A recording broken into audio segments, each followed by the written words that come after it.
जय जिजाऊ. मोहोळ विधानसभेच्या निवडणुकीच्या अनुषंगानं सकल मराठा समाजाच्या भूमिकेच्या संदर्भामध्ये आम्ही सर्वजण एकत्र बसलेलो आहोत. काही गोष्टी स्पष्ट करणं गरजेचं आहे, कारण संघर्ष योद्धा मनोज जरांगे पाटील यांनी आपल्या लेकरा बाळांच्या आरक्षणाचा मुद्दा हा मागच्या वर्षापासून अत्यंत प्रकर्षानं त्या ठिकाणी तेवत ठेवलेला आहे. आणि अशा परिस्थितीमध्ये आपण निवडणुकीतूनही माघार घेतली आणि मग आता हे सगळ्या पक्षांचे उमेदवार आपल्या समोर उभे टाकलेले आहेत. प्रत्येकाला वाटतंय की मराठा समाजाची मतं आपल्याकडे आली पाहिजे, परंतु त्या अनुषंगानं समाजामध्ये आणि मतदारसंघामध्ये कोणत्याही प्रकारचे गैरसमज नको म्हणून आम्ही सगळेजण एकत्र बसून ही भूमिका जाहीर करण्याचं त्या ठिकाणी ठरवलंय की सकल मराठा समाजाने अद्याप आतापर्यंत म्हणजे आज दिनांक 12 नोव्हेंबर 2024 पर्यंत कुणालाही कोणत्याही पक्षाला कोणत्याही अपक्ष अथवा पक्षाच्या उमेदवाराला पाठिंबा जाहीर केलेला नाही. कोणत्याही उमेदवाराला मत टाका म्हणून अद्याप सांगितलेलं नाही, कारण मनोज दादा जरांगे पाटील यांची भूमिका ही बऱ्यापैकी स्पष्ट झाली, अजून स्पष्ट होते.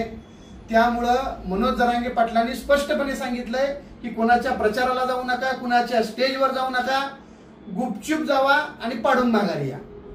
त्यामुळं आजच्या घडीला कोणत्याही पक्षाला उमेदवाराला पाठिंबा नसल्यानं समाजातील बंधू भगिनींचा गैरसमज नको म्हणून या व्हिडिओच्या माध्यमातून आपल्या सगळ्यांना आम्ही आवाहन करतोय की कोणत्याही पक्षाच्या उमेदवाराला कोणत्याही पक्षाला अथवा अपक्ष उमेदवाराला सकल मराठा समाज मोहोळ शहर आणि तालुक्यानं पाठिंबा दिलेला नाही.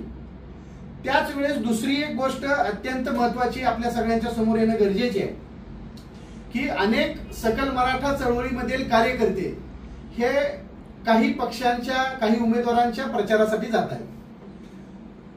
तो त्यांचा वैयक्तिक भाग आहे. मनोज दादा जरांगे पाटील यांनी कुणाच्याही स्टेजवर जाऊ नका, कुणाचाही प्रचार करू नका म्हणून सांगितलंय, परंतु तरीही ते जात आहेत. पण त्या अनुषंगानं भूमिका स्पष्ट झाली पाहिजे म्हणून ही भूमिका आपल्या सगळ्यांच्या समोर मांडतोय की एखादा सकल मराठा चळवळीतला कार्यकर्ता, मग तो कोणत्याही पक्षाचा असेल, कोणत्याही उमेदवाराच्या बाजूने प्रचार करणारा असेल, दोन्ही तिन्ही जे काही अपक्ष उमेदवार 4-5 जे काही उमेदवार आहेत त्या कोणत्याही बाजूने प्रचार करणारा असेल आणि तो जर म्हणत असेल की मी समाजाकडून आलोय आणि त्यामुळं मी आपल्याला आवाहन करतोय की मत टाका किंवा मी चळवळीतला आणि आम्ही चळवळीचा पाठिंबा देतोय, तर अशा कोणत्याही वक्तव्यावर विश्वास ठेवण्याचं काहीही कारण नाही. एखादा चळवळीतला कार्यकर्ता जाऊन एखाद्या उमेदवाराचा, मग तो कोणतेही असेल, बरेच कार्यकर्ते दोन्ही तिन्ही चारी बाजूला जाऊन प्रचार करतायत, त्यामुळं कुणाला एकट्याला बोलण्याचं काही कारण नाही. तो जर म्हणत असेल की आमच्या चळवळीचा यांना पाठिंबा आहे, तर त्याच्यावरही कुणी विश्वास ठेवण्याची गरज नाही. तसेच तो जर एखादं समाजाच्या वतीनं आश्वासन देत असेल तर तो त्याचा वैयक्तिक प्रश्न आहे. समाजानं अद्याप कोणालाही आश्वासन दिलेलं नाही. त्यामुळं ही जी काही पवित्र, प्रामाणिक आणि तुमच्या माझ्या लेकरा बाळांच्या आरक्षणाची चळवळ आहे, ती चळवळ स्वच्छ राहिली पाहिजे आणि अशाच पद्धतीनं निस्वार्थपणे ती सुरू राहिली पाहिजे. कारण 8 दिवसानंतर हे सगळी निवडणुकीची वावटळ थांबणार आहे. मी मागेही सांगितलं होतं, पुन्हा आपल्याला एकत्र यायचं आहे, पुन्हा आपल्याला आपल्या आरक्षणासाठी लढायचं आहे, भांडायचं आहे, सामाजिक मुद्द्यांवर लढायचं आहे, भांडायचं आहे. त्यामुळे ह्यांच्या निवडणुकीच्या व्यापातून सगळं शांत झाल्यानंतर आपलं काम आपल्यालाच करायचं आहे. त्यामुळे कुणीही गैरसमज करून घेऊ नये. तिसरी अत्यंत महत्वाची गोष्ट मला अशी सांगावी वाटते की समाजाच्या नावाखाली, समाजाच्या पाठिंब्याच्या नावाखाली कोणताही मराठा समन्वयक असेल किंवा कार्यकर्ता असेल, समाजाच्या नावाखाली तो जर पैसे मागत असेल, काही मागणी करत असेल, तर कुणीही तशा प्रकारची पूर्तता करण्याची गरज नाही. मनोज दादा जरांगे पाटील हा प्रामाणिक संघर्ष योद्धा आहे, कुणाच्याही चहाच्या 1 रुपयाच्या मिंद्यात नसणारा योद्धा आहे. आणि आम्ही सगळे त्यांच्याप्रमाणेच कुणाच्याही चहाच्याही मिंद्यात नसणारे आणि कुणाकडूनही अपेक्षा न ठेवणारे कार्यकर्ते आहोत. कुणाचाही गैरसमज नको म्हणून पुन्हा एकदा सांगतोय, कुणाच्या आश्वासनावर, कुणाच्या पाठिंबा दिल्याच्या वक्तव्यावर आणि कुणाच्या पैशाच्या अपेक्षेवर, आमिषावर कुणीही विश्वास ठेवू नये.